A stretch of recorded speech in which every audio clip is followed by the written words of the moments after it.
Tua glória enche a terra, tua glória enche o céu. Eu queria ler um texto que se encontra no livro de Eclesiastes, no capítulo 3. Deus colocou uma palavra no meu coração nesse texto e eu queria compartilhar essa noite, essa palavra. Amém, amados? Que Deus venha falar conosco, venha nos abençoar. Aleluia. O texto diz assim: tudo tem o seu tempo determinado, e há um tempo para todo propósito debaixo do céu. Há tempo de nascer e tempo de morrer, tempo de plantar e tempo de arrancar o que se plantou, tempo de matar e tempo de curar, tempo de derribar e tempo de edificar, tempo de chorar e tempo de rir, tempo de prantear e tempo de saltar, tempo de espalhar pedras e tempo de ajuntar pedras, tempo de abraçar e tempo de afastar-se de abraçar, tempo de buscar e tempo de perder, tempo de guardar e tempo de jogar fora, tempo de rasgar e tempo de coser, tempo de estar calado e tempo de falar, tempo de amar e tempo de aborrecer, tempo de guerra e tempo de paz. Que vantagem tem o trabalhador naquilo em que trabalha? Vou ler só até aqui, amém, amados? Senhor, nós te agradecemos a leitura da tua santa palavra. Em nome de Jesus, eu rogo a tua bênção, Senhor, neste momento, que o Senhor venha me usar, que o teu Espírito Santo venha falar aos nossos corações. Senhor, que essa palavra possa, Senhor, através, Senhor, desses canais, Senhor, de comunicação, chegar em cada coração, Senhor, em cada lar que está precisando. Que o Senhor venha abençoar, agraciar, que a graça do Senhor desça sobre esse lar, como essa chuva que desceu aqui, Senhor, a tua bênção, a tua presença, a tua unção desça sobre cada lar, para a glória do teu nome. Nós oramos em nome de Jesus. O Senhor toma minha mente, o meu coração, meus lábios. Também, Senhor, venha tocar o coração, os ouvidos de quem está ouvindo, a mente, e falar e abençoar, Senhor, com uma palavra de consolo, de despertamento, de graça, de gratidão, Senhor. Em nome de Jesus Cristo, nós te agradecemos. Em nome de Jesus, nós te louvamos. Amém. Amém, amados? Esse texto que nós lemos fala sobre tempo. Uma mensagem das mais lindas, do livro de Eclesiastes, capítulo 3. Uma mensagem abençoada, que nos traz conforto, que nos traz entendimento. Um texto muito maravilhoso, muito conhecido. E ele fala do tempo. Para nós entendermos bem sobre isso, é importante que nós tenhamos uma consciência, um conhecimento de Deus superior àquilo que o ser humano, na sua natureza terrena, possa alcançar. Aquilo que é revelado, segundo Paulo fala aos Coríntios, no capítulo 2, é revelado pelo Espírito, porque Deus, ele é atemporal.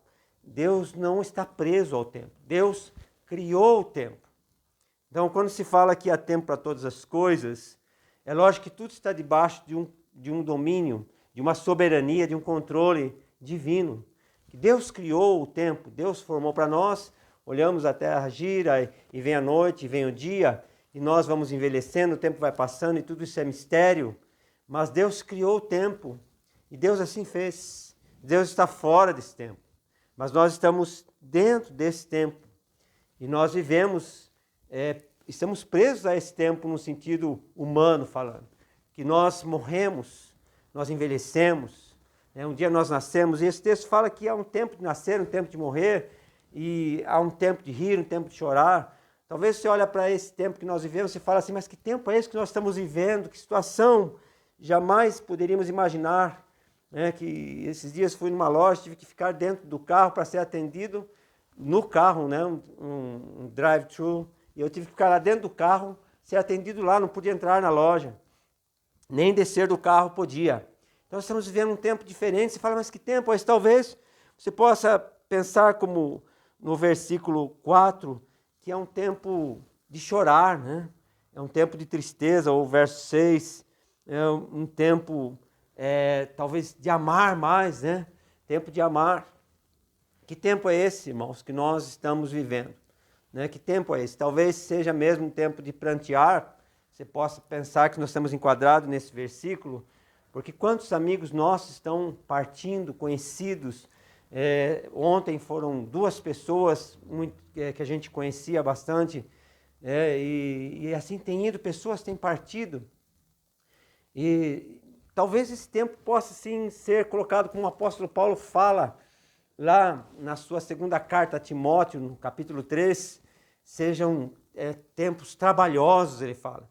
Porque ali você vai pensar assim, sobre a corrupção que está agraçando ou desgraçando, né, o mundo.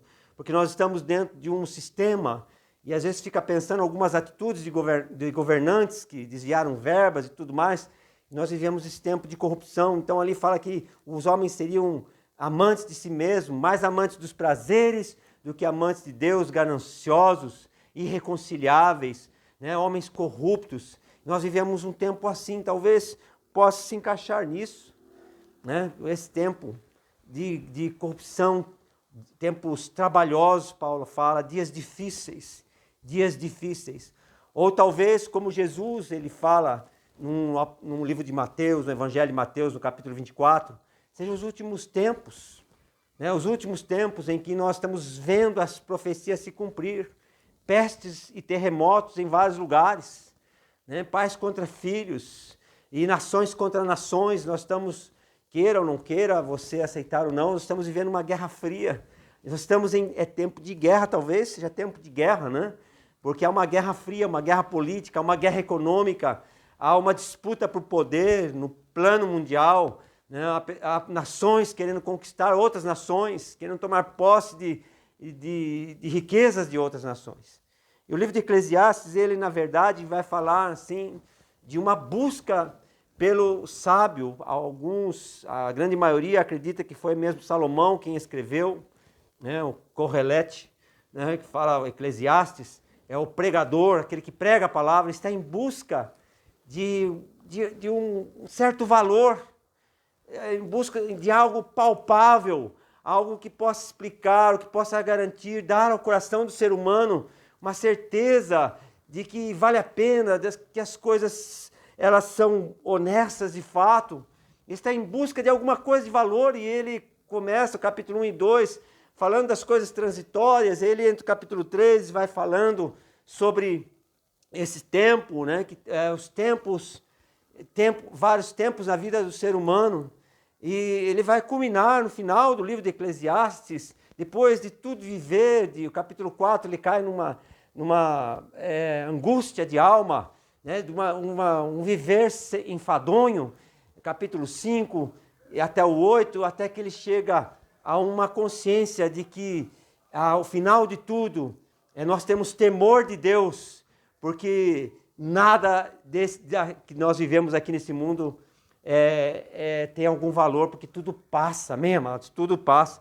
Então o pregador vai falar sobre isso. Mas eu, usando esse texto, eu queria falar com os irmãos sobre 4 tempos na vida daquele que crê.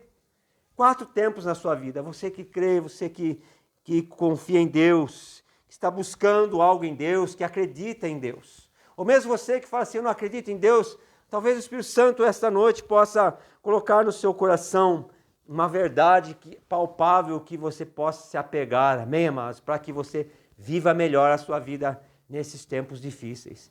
Então, o primeiro tempo é o tempo de nós sorrirmos, alegrarmos, tempo de júbilo. Talvez você fale assim, mas como isso, pastor, né? Tempo de júbilo. Como isso, tempo de júbilo? Porque nós estamos vendo pessoas partirem. Talvez você possa discordar e dizer assim, não, mas isso é um tempo de choro, porque nós temos perdido pessoas. Mas o Salmo 126, no versículo 1 ao 3, ele vai dizer assim, que o Senhor, quando o Senhor restaurou a nossa sorte, estávamos como os que sonham. E eu queria fugir um pouco aqui de um texto ou de um sermão expositivo, para pegar assim uns textos correlatos para nós pensarmos sobre isso. É tempo de júbilo, porque nós estamos perdidos e fomos achados. O Salmo 100, ele fala assim, que o Senhor nos fez ovelhas do seu pastoreio. O Senhor nos tirou de lá do mundo e nos fez ovelhas do seu pasto. Então, o Salmo 23 diz então que o Senhor agora ele é o meu pastor. Aleluia, ele me guia por águas tranquilas. Então, eu tenho que jubilar, louvar, adorar a Deus. E o Salmo 100 vai dizer isso, para nós entrarmos nos atos do Senhor com louvor, aleluia, com júbilo, com a expressão de júbilo, aleluia. Por quê? Porque aquele que domina o universo, que criou os céus e a terra e todo o cosmos, que é infinito, que é insondável, o cosmos, o infinito de todo o universo, ele nos fez ovelhas do seu pastoreio, nos tornou ovelhas do seu pasto. Ele é o nosso pastor, ele nos faz cantar com júbilo. Então, o Senhor nos tirou de lá, o Senhor nos salvou. Esse é um tempo de alegria, é um tempo de júbilo. O texto de Isaías 35 vai falar algo sobre isso. E eu queria ler com você alguns versículos de Isaías 35, porque é um texto messiânico e que em parte já se cumpriu em nossas vidas e que ainda vai se concretizar plenamente na vinda do Senhor Jesus na eternidade. Isaías 35, ele diz assim: o deserto e os lugares ermos se alegrarão. Olha, os desertos e lugares ermos está se referindo a nós, não falando do mundo físico, relevo, né? Mas está falando das pessoas, né? Se alegrarão com isto, e o ermo exultará e florescerá. Ele diz abundantemente florescerá e também se alegrará e exultará. A glória do Líbano se lhe deu, bem como a excelência de Carmelo e de Saron. Eles verão a glória do Senhor, a excelência do nosso Deus. Aleluia. Daí ele diz assim: confortai as mãos fracas e fortalecei os joelhos trementes. Dizei aos turbados de coração: esforçai-vos e não temais. Eis que o vosso Deus virá com vingança, com recompensa de Deus ele virá e vos salvará. Então os olhos, olha isso aqui, os olhos dos cegos serão abertos. Quem fez isso? Jesus. Se você ler o livro de Lucas, capítulo 4, Jesus vai falar sobre isso e ele vai operar esses milagres, né? Os olhos dos cegos se abrindo e os ouvidos dos surdos se rompendo. Então diz o versículo 6, então os coxos saltarão como servos e a língua dos mudos cantará. Porque águas arrebentarão no deserto e ribeiros no ermo, e a terra seca se transformará em tanques, e a terra sedenta em mananciais de água.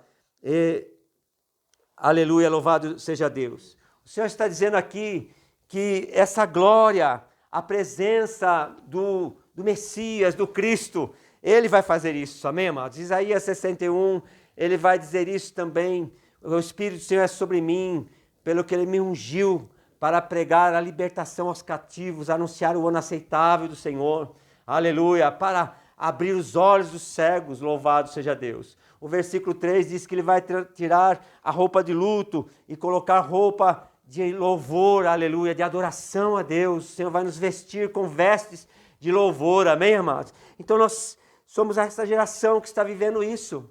O Senhor está salvando, o Senhor está levantando um povo, o Senhor tem trazido até nós a sua glória. É tempo de júbilo, ele diz, tempo de júbilo, tempo de nos alegrarmos, apesar das situações.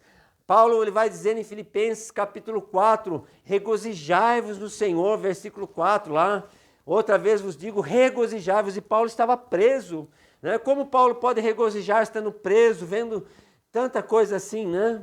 Dessa forma. Nós podemos nos alegrar porque a salvação alcançou nossas vidas. Isso não é um sentimento egoísta, não. Isso é um sentimento que nós devemos compartilhar com todas as pessoas, dizendo, venham. Por isso Isaías 55 diz, né? Quem ele tem sede, vir beber, sem dinheiro e sem preço. Vir comprar, aleluia. A salvação é de graça, amém, irmãos? Em nome de Jesus. Jesus fala em João capítulo 7, aquele que tem sede, vem a mim e beba, aleluia. Ele clama lá na porta do templo. É tempo de júbilo, é tempo de adorar, amém, irmãos? É tempo de nós glorificarmos, irmãos, é tempo de nós adorarmos a Deus, é tempo de você sentir a alegria de Deus, senão você morre de tristeza, senão você não tem forças para dar àquele que está lá, precisando, porque as pessoas vêm até você, e você como um cristão tem que estar debaixo da fonte das águas vivas, porque elas estão jorrando, diz esse texto, Isaías 35. O Senhor arrebentou ribeiros no deserto, louvado seja Deus. Então eu e você podemos nos colocar debaixo desse manancial das águas do Espírito Santo, do poder de Deus, e nós nos enchermos da glória de Deus, para anunciarmos às pessoas que estão aflitas, que Jesus, Ele salva, que Ele está vivo, que Ele cura, que Ele liberta, que Ele traz paz, que Ele traz alegria aos corações.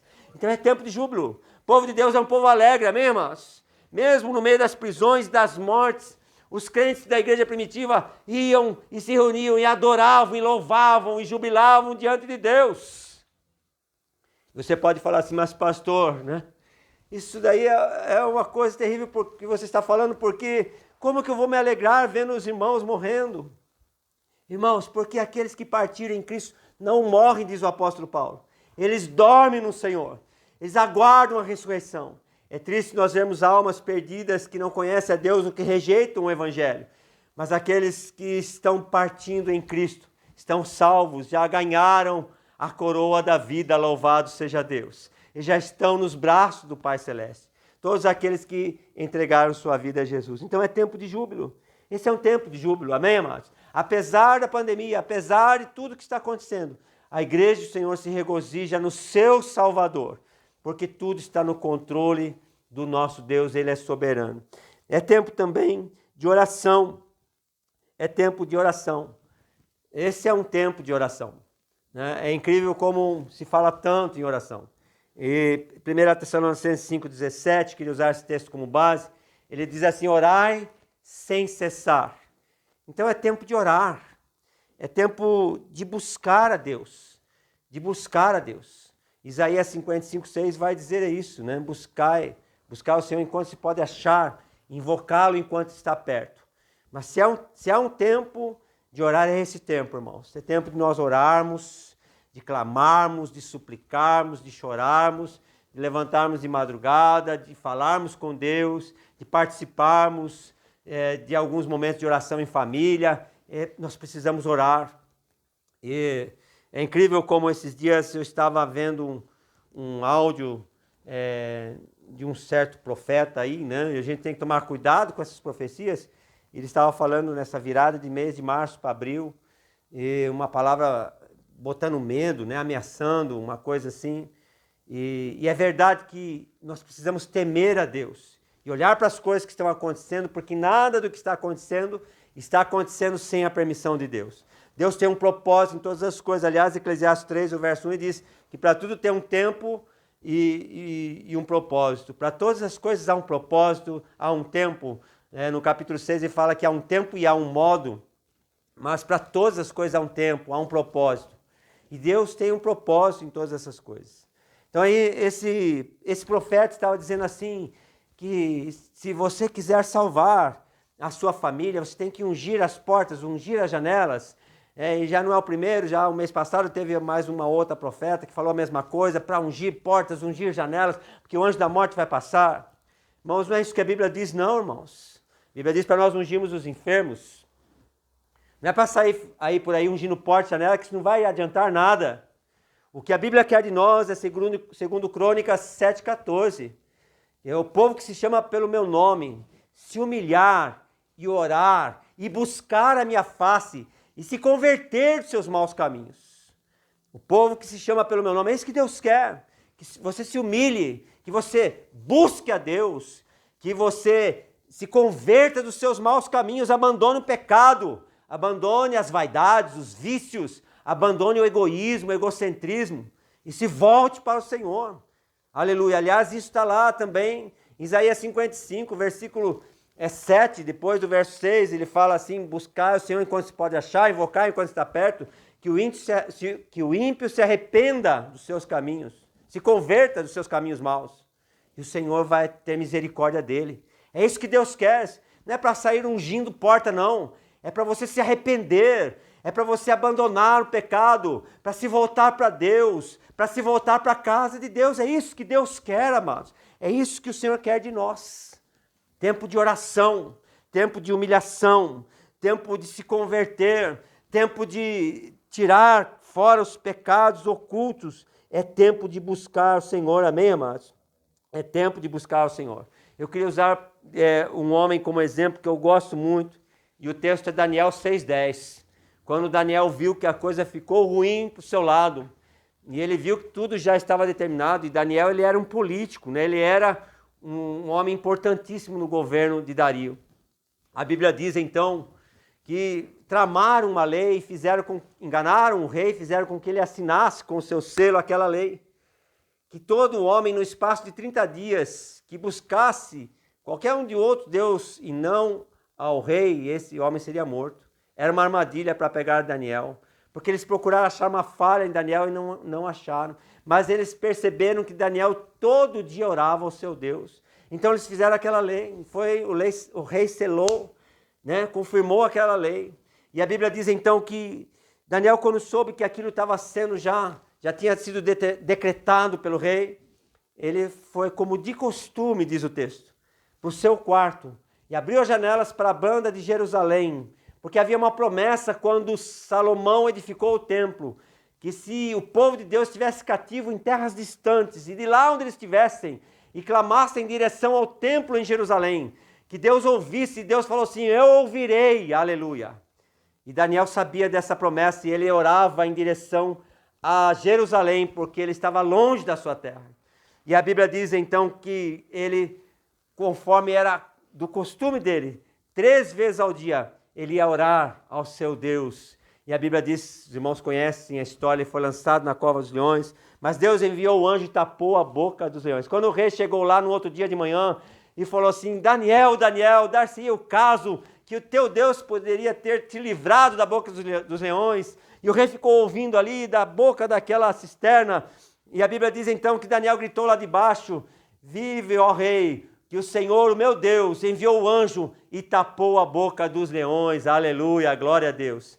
Deus ouviu a oração de Daniel, porque ele era um homem de oração. Ele não orava só na hora em que estava em aperto, ele tinha uma vida de oração. Isso fala muito comigo, e nós temos que ter uma vida de oração constante diante de Deus, depender de Deus, porque tem cristão que quando a coisa aperta, ora a Deus. Tem cristão que quando a coisa aperta, sai da igreja e não ora mais. Tem umas coisas esquisitas, não é?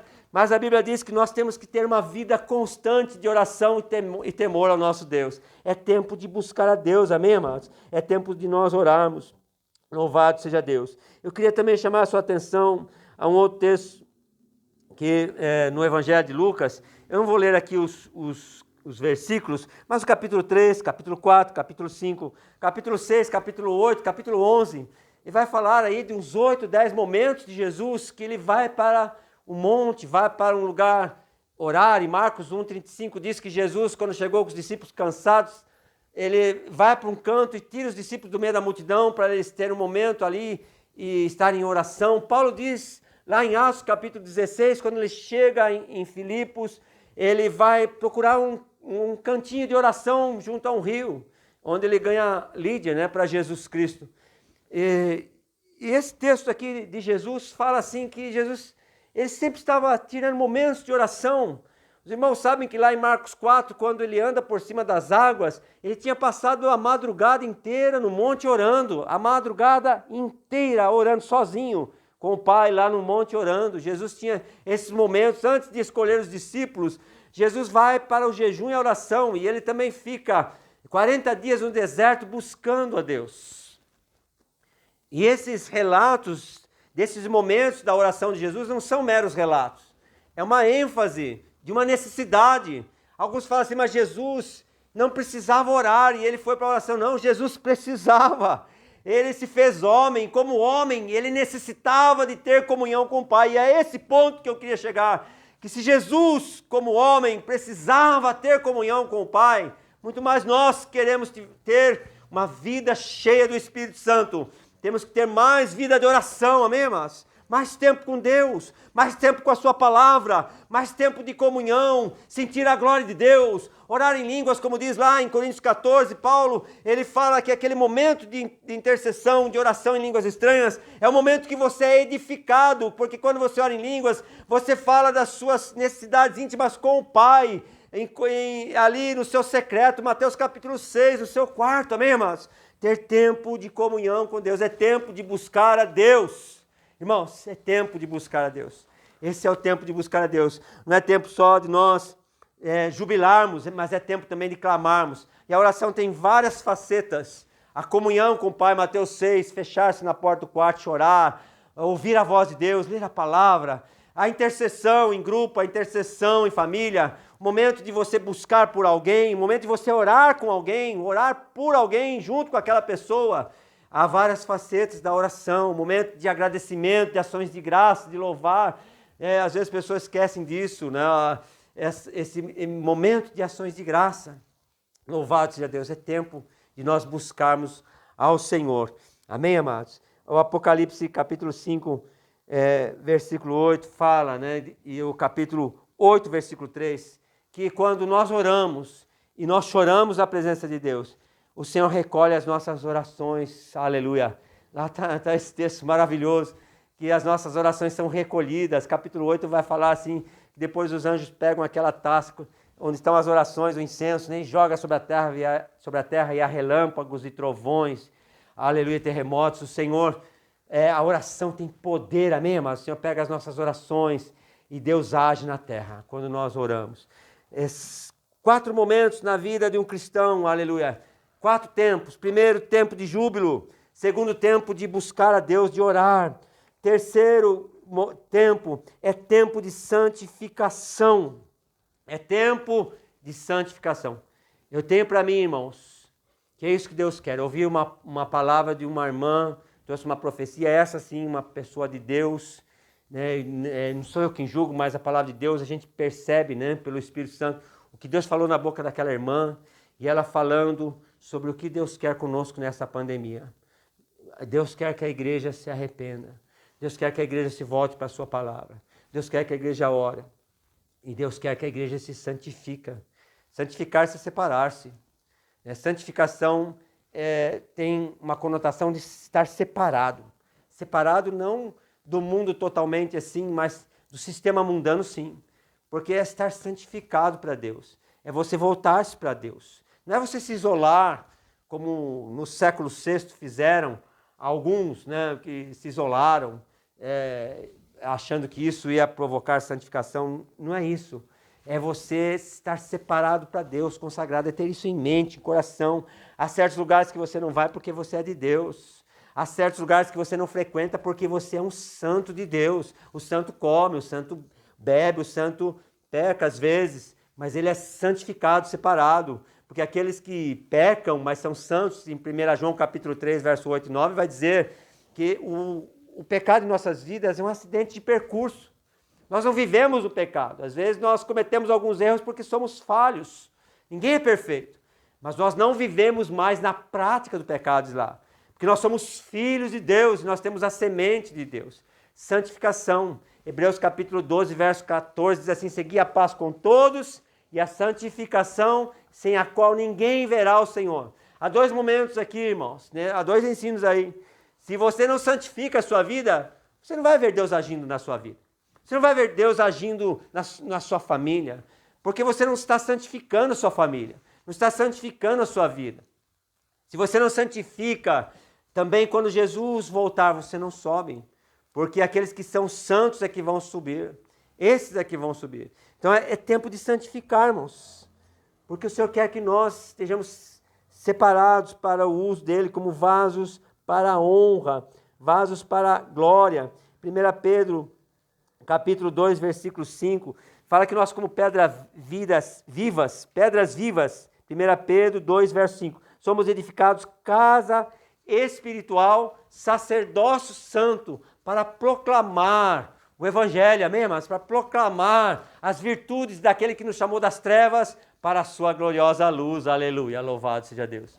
Nós somos sacerdócio santo, Nós somos sacerdócio santo. O Senhor nos separou. Cada um daqueles que são de Jesus são sacerdotes de Deus, santificados para Deus. E você tem que viver assim, amém, irmãos? Você tem que estar andando na rua e saber que as pessoas olham para você e veem em você um sacerdócio santo, aleluia, porque você foi comprado pelo sangue de Jesus para ser um sacerdócio santo, povo escolhido, povo comprado, povo de propriedade exclusiva de Deus, diz lá o texto, aleluia. Você é esse povo, eu sou esse povo. Então é tempo de nós santificarmos para a glória de Deus. Em Isaías capítulo 6, nós vemos aquele momento de crise. E eu queria fazer uma analogia, uma comparação aqui. A Bíblia diz lá que no ano em que morreu o rei Uzias. Quem conhece a Bíblia sabe que o rei Uzias foi um grande rei. Ele marcou o seu governo com grandes feitos. Um homem que buscava a Deus, que serviu a Deus com todo o seu coração. Ele foi um bom rei que marcou a sua geração, deixou saudades. E quando ele fala ali no capítulo 6 do ano em que morreu o rei Uzias, porque aquilo ali foi um referencial. O ano em que morreu o rei Uzias, porque tem gente que morre, as pessoas falam assim, já foi tarde, né? Porque a pessoa só fazia coisas erradas. Mas quando morre uma pessoa que faz grandes coisas, que traz benefícios tremendos, essa pessoa faz falta, como aconteceu em Atos capítulo 9 com Dorcas, que aquele povo não aceitou que ela tivesse morrido, mandou chamar Pedro, e Pedro teve que ir lá e ressuscitar Dorcas, porque eles não aceitaram a morte daquela mulher, porque ela era útil, era uma discípula de Jesus, muito útil na sua comunidade. O rei Uzias fez muita falta. Então a referência da visão de Isaías foi o ano em que morreu o rei Uzias. E aí tem um ensino tremendo, porque o povo estava abatido, morre um grande governante, morre um grande rei. E Deus dá uma visão para Isaías. E ele vê o trono de Deus. Ele vê os anjos voando ao redor do trono. E os anjos, eles voavam e com 2 asas eles cobriam o rosto, com 2 cobriam os pés, e com 2 voavam, tinham 6 asas esses anjos, e eles proclamavam em alta voz, Santo, Santo, Santo é o Senhor, aleluia, glória a Deus. Deus é santo, seu Espírito é santo, o povo de Deus é santo. Se nós não nos santificamos, não somos cheios do Espírito, não temos a glória de Deus. O Senhor habita em vasos santos, Deus quer purificar, aleluia. Deus quer mostrar a esse mundo que está caótico, como aconteceu lá no tempo de Uzias, que há um povo que é santo, aleluia. Por isso Deus chama Isaías, quando Isaías tem aquela visão, ele diz, ai de mim que vou perecendo, porque os meus olhos viram o Senhor. E eis que um anjo então pega uma brasa do altar e toca nos lábios do profeta Isaías. E manda ele pregar o evangelho, aleluia. Aleluia, louvado seja Deus. Deus quer queimar, purificar, santificar, para que você seja uma brasa viva, não seja somente um contador de história, não seja um contador de história que fica contando histórias. Deus quer te usar no poder do Espírito Santo, aleluia. Não mais um crente somente que está aí, lembrado a uma instituição religiosa. Você é um sacerdócio real, aleluia, louvado seja Deus. Deus quer te usar, meu amado. Do jeito que você é, você pode falar assim, eu não sei nem ler direito, talvez você fale assim, não estudei direito, eu sou uma pessoa simples, mas o Espírito Santo habita em vasos santificados, louvado seja Deus. É tempo de santificar. Eu queria ler um texto que se acha lá no livro de Apocalipse, que é uma tremenda de uma bordoada para nós, o último capítulo da Bíblia, né? O capítulo 22 de Apocalipse, na revelação do apóstolo João, na visão que ele tem de Jesus Cristo, e o Senhor fala, e aqui no versículo 10 diz assim, e disse-me, não seles as palavras desta profecia, deste livro, porque próximo está o tempo, olha, próximo está o tempo, então olha, o tempo está próximo, a vinda do Senhor. E o que o Senhor quer então nesse tempo? O versículo 11 responde, quem é injusto, faça injustiça. É você que escolhe aqui, o Senhor dá a escolha. Você quer viver, continuar vivendo do jeito que você está vivendo? Continua. Né? E quem está sujo, suje-se mais ainda. Porém, quem é justo, faça justiça ainda. E quem é santo, seja santificado ainda. O tempo está próximo, então Jesus responde no verso 11, que é tempo de santificar, irmãos, de fazer justiça, de viver para a glória de Deus, porque o tempo está próximo, Jesus disse. E se lá, quando João escreveu, estava próximo, imagine hoje que nós estamos vendo as profecias se cumprirem. Então é tempo de nós santificarmos. E se você for continuar lendo, o Espírito vai dizer, ora vem. O versículo 12, Jesus diz, eu venho sem demora. Meu galardão está comigo para dar a cada um segundo as suas obras. Eu sou o alfa e o ômega, o princípio e o fim. O amém, amém, amados? Jesus está nos chamando para a santificação, para a justiça, para viver de modo digno, para ser diferente, para ser, irmãos, a diferença no lugar onde você trabalha, onde você mora, na vida das pessoas com quem você vive. E por último, não é tempo só de júbilo, não é tempo só de buscar, de orar, não é tempo só de santificação, mas eu creio que esse é um tempo também de buscar o perdido pecador. Esse é um tempo de buscar o perdido pecador. Porque se o tempo está se findando, conclui-se que a igreja de Jesus está aguardando a vinda do Senhor. E eu me lembro um profeta usado por Deus que pregou certa vez num canal de televisão, e ele dizia assim que a igreja, o povo de Deus, não é um cruzeiro que está numa viagem em alto mar indo para a eternidade, né, passeando no mundo. E ele falava assim, João Batista não estava lá cantando canções, pelo contrário, ele falava assim, raça de víboras, arrependei-vos, porque é chegado o reino dos céus. A igreja de Jesus não é um cruzeiro que está na terra vivendo as benesses, enquanto que o mundo está naufragando, pessoas morrendo, indo para o inferno, enquanto as pessoas estão se desgraçando e nós só queremos as bênçãos de Deus. Isso não é igreja. Igreja de Deus tem um compromisso com o reino de Deus. A igreja não é o reino de Deus. A igreja é o povo do reino. A igreja é a noiva do Cordeiro. Mas como que uma igreja salva, que está aguardando a vinda do seu Senhor, a vinda do seu Salvador, a vinda do Rei dos Reis e Senhor dos Senhores, pode estar aguardando, feliz, louvando e cantando, e ignorando a situação dos que estão perdidos nas drogas, no álcool, na idolatria, na feitiçaria, nas orgias e em todas as mentiras das heresias desse mundo. Isso é algo que não combina, não cabe. O Senhor quer que nós busquemos, por isso que Jesus, se você for ler lá em Mateus capítulo 9, a partir do versículo 35, você vai ver que Jesus olhou para aquela multidão, e a Bíblia diz que Jesus teve um sentimento, uma palavra, que essa palavra assim, ela é um diferencial.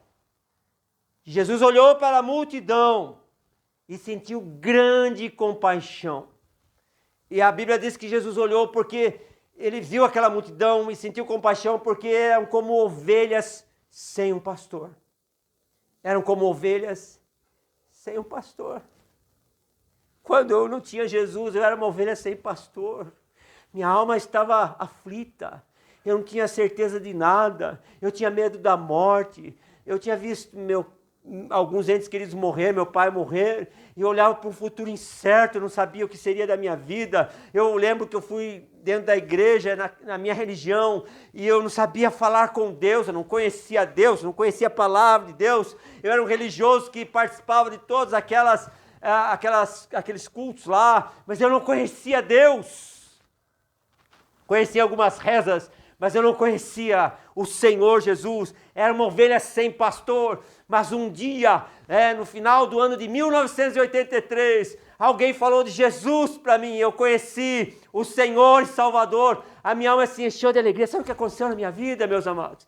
A partir daquele momento, a Bíblia se abriu de um jeito. Comecei a ler a Bíblia. Muitas vezes eu me encontrava chorando, sozinho, lendo a palavra de Deus, porque Jesus entrou no meu coração, salvou a minha família, salvou a minha alma que estava perturbada, aflita e cansada.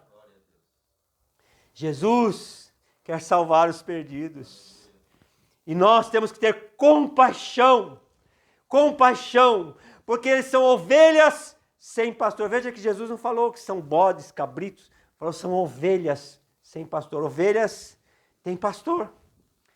E o pastor é Jesus, o grande pastor das nossas almas é Jesus Cristo, Senhor, que está vivo, que venceu a morte, que venceu os demônios, que venceu o inferno, que derrotou as enfermidades, que venceu o mundo, o pecado, as paixões do mundo, toda a tentação. Ele jamais pecou, ele é santo, santo, santo, vencedor, aleluia. É tempo de nós termos compaixão. Jesus, então, lá em Mateus 9, ele bradou assim: a seara realmente é grande, mas tem muitos poucos trabalhadores. Tem muito crente, tem muita gente querendo bênção, mas trabalhador não tem muito, irmãos. Pessoas que saem de sua casa para uma visita, que vai pregar em algum lugar, que vai visitar o enfermo, que vai visitar o preso, que vai visitar o doente, não tem mais. As pessoas querem ficar na televisão, assistindo, recebendo bênçãos. Deus quer que você seja um trabalhador. É tempo de nós buscarmos os perdidos, irmãos, porque os tempos estão se acabando. E a Bíblia diz que Deus quer que nós evangelizemos. Boas novas de grande alegria. Lucas capítulo 2, os anjos falaram, boas novas de grande alegria, que é para todo o povo, não é para um grupo seleto, não é para crentes, é para todo o povo. Deus amou o mundo, aleluia, glória a Deus. Deus amou o mundo, não amou um grupo seleto, não tem um grupinho que o Senhor selecionou, não tem. Eu queria chamar a atenção de você num texto em João capítulo 4, a partir do verso 35, naquela conversa de Jesus com a mulher samaritana. Quando os discípulos, depois de Jesus ter se revelado ali uma mensagem maravilhosa, Jesus diz assim: aquele que beber da água desse poço de Jacó aí, vai voltar a ter sede, mas aquele que beber da água que ele der, nunca mais terá sede, aleluia. Aleluia, receber Jesus é beber dessa água que sacia a sede da alma. Há um vazio na tua alma que só Jesus pode preencher. Talvez você está buscando nas drogas, talvez está buscando lá no álcool, talvez está buscando no sexo, nesses prazeres do mundo, no dinheiro, na fama, mas isso não vai satisfazer a tua alma. Mas há algo que preenche teu coração, e esse algo não é algo, é alguém, é Jesus Cristo, aleluia. Ele pode preencher a tua alma. Você só vai ser feliz quando você se voltar para Ele. E aquela mulher, então, bebeu dessa água. Jesus se revelou para ela. E ela já tinha tido 5 casamentos e todos deram errado. E ela estava agora amaziada com um homem que era esposo de uma outra mulher. Ela tomou esse homem, talvez, daquela mulher. E ela estava com esse homem. E Jesus revelou toda a vida dela. E ela recebeu Jesus e foi correndo para a sua cidade contar para todo mundo que um homem se revelou para ela e disse que era o Cristo. Será que ele realmente não era o Cristo? E veio uma multidão, veio de lá da cidade até o poço, lá fora da cidade. Mas enquanto ela tinha ido buscar essa multidão, os discípulos chegaram. E aí os discípulos trouxeram comida, porque era quase a hora já deles comerem. Jesus estava com fome, os discípulos estavam com fome. Aí os discípulos chegaram para Jesus: Senhor, nós trouxemos aquele alimento, come, mestre. E Jesus não quis comer. Ele falou assim: uma comida eu tenho para comer que vocês nem sabem. E aí Jesus ele traz uma grande revelação a partir do verso 35. Que a seara está branca para a ceifa. O prazer de Jesus, o que alimentava a alma de Jesus, a vida de Jesus, o que trazia o combustível de Jesus, era ver pessoas conhecendo o evangelho da salvação.